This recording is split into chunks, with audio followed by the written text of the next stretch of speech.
Hello friends, welcome to our channel audio daily tales. आज की कहानी है रंगों से भरी मोहब्बत।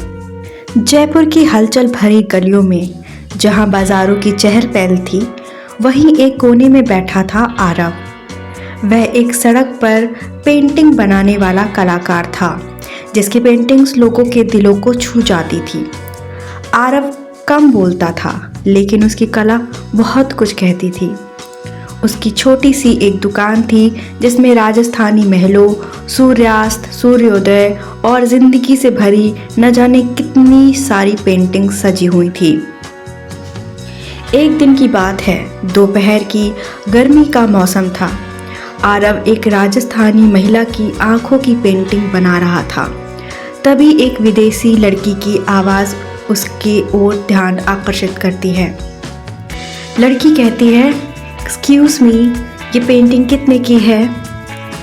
आरव ने ऊपर देखा तो एक लड़की खड़ी थी, बेहद खूबसूरत लड़की, जिसके सुनहरे बाल थे एक ढीले जूड़े में बंधे हुए।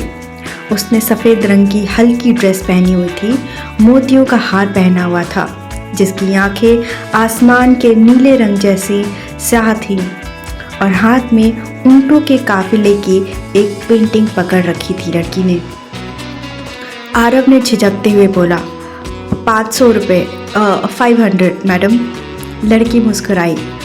उसने आरव के हाथों में 1000 रुपये थमाते हुए कहा, प्लीज़ बाकी रख लो, आपकी पेंटिंग बहुत खूबसूरत है।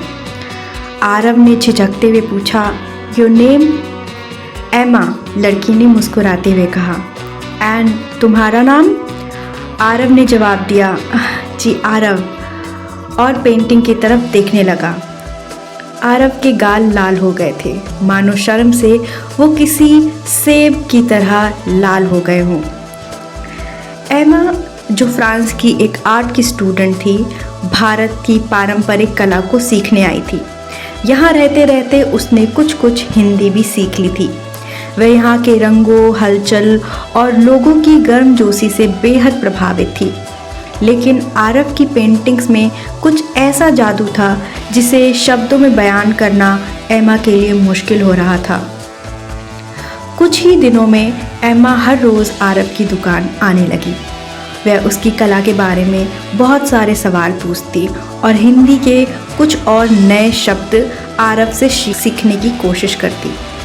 साथ ही साथ उससे वो राजस्थान की भाषा, संस्कृति के बारे में जानने की भी कोशिश करती और उन्हें अपनी किताब में लिखती जाती। वे कई बातों पर हंसते, एक दूसरे का मजाक भी बनाते। कई बार उनके बीच गलतफहमियां भी होती, जैसे जब एमा ने सोचा कि मोर का पंख ब्रश है, जैसे जब आरव ने एमा से सीखे फ्रेंच शब्दों का गलत उच्चारण किया। छोटी छोटी बातों पर वो बेहद हंसते और दोनों का वक्त न जाने एक दूसरे के साथ कब बीत जाता। उनकी दोस्ती धीरे धीरे गहरी होती चली गई। आरव ने एमा को मेहंदी लगाना सिखाया, मसालेदार स्ट्रीट फूड खिलाए, मंदिरों और बाज़ारों में घुमाए, राजस्थान की कई हवेलियां और कई फोर्ट्स भी घुमाए। बदले में एमा ने उसे अपना स्केच बुक दिखाया, जिसमें नाजुक वाटर कलर और पेरिस की कई सारी अनकही कहानियाँ थीं। अपनी बातों से एमा ने आरव को पूरा पेरिस ही मानो घुमा दिया था, और आरव ने भी राजस्थान की छोटी बड़ी कहानियाँ सुनाकर एमा को एक राजस्थानी लड़की ही मानो बना दिया हो। एमा को राजस्थानी कपड़े पहनना भी बहुत पसंद था। वो हर वक्त राजस्थान में बनी आभूषण और कपड़े पहनना पसंद करती थी। एक शाम की बात है, आरव ने एमा को अपने छोटे से घर पर बुलाया। आरव का परिवार भाषा की बाधा के बावजूद एमा का गर्मजोशी से स्वागत करता है। आरव की माँ दाल बाटी चूरमा परोसती हैं, जिसे वो एमा को हाथों से खाने के लिए कहती हैं, और हंसते हुए एमा को खाना खाना सिखाती हैं। एमा भी हाथों से चूरमा और बाटी खाने की कोशिश करती है और सब बहुत हंसते हैं। आरव की छोटी बहन उसकी मदद करती है और आरव ये सब दूर से देखकर बहुत खुश होता है। उसका दिल मानो प्यार से भर गया हो। वो कभी एमा को देखता है तो कभी अपनी माँ को और कभी अपनी बहन को, मानो वो अपने परिवार को पूरा होते हुए देख रहा हो और वो यह देख रहा हो कि एमा कैसे एक विदेशी लड़की होते हुए भी उसके छोटे से घर में, उसके छोटे से परिवार के बीच किस तरह से हंसी खुशी रह रही है। दोनों छत पर तारों के सामने आसमान के नीचे बैठते हैं। एमा आरव से कहती है, आरव, तुम्हारी कला यह सिर्फ खूबसूरत ही नहीं बल्कि यह जिंदा महसूस होती है, जैसे मैं कोई कहानियाँ सुन रही हूँ। तुम्हारी कला बेहद अद्भुत है। आरव ने थोड़ी झिझक के साथ कहा, एमा, क्या तुम ये मानोगी कि तुम मेरी प्रेरणा हो? एमा के गाल लाल हो गए और कुछ पल के लिए दोनों एक दूसरे को बस देखते रहे। उस खामोशी में वो सब कह दिया गया जो शब्द नहीं कह सकते थे। कुछ दिनों बाद उनके प्यार में कई चुनौतियां भी आई। एमा को गर्मी, मसाले और अजनबियों की घूरती नज़रों से दिक्कत होने लगी। वहीं आरव को अपने भविष्य की कई बार चिंता सताती थी। उनकी दोनों की दुनिया बहुत अलग थी और ये सच वो दोनों जानते थे। अब एमा के वीज़ा की अवधि भी ख़त्म होने लगी थी तो उसे एक कठिन फैसला लेना था, पेरिस वापस लौटने का फैसला। लेकिन वो जयपुर में रुकना चाहती थी। आरव भी उसे रोकना चाहता था लेकिन वह रोक नहीं सकता था। लेकिन एमा के बिना वह अपनी ज़िंदगी की अब कल्पना भी नहीं कर पा रहा था। एक शाम एमा आरव के पास एक पेंटिंग लेकर आती है।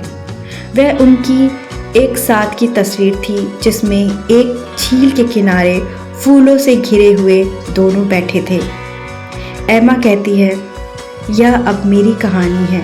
उसने कांपती हुई आवाज़ में कहा, तुम मेरी कहानी हो आरव। आरव मुस्कुराया, उसकी आंखें भीग गई थीं।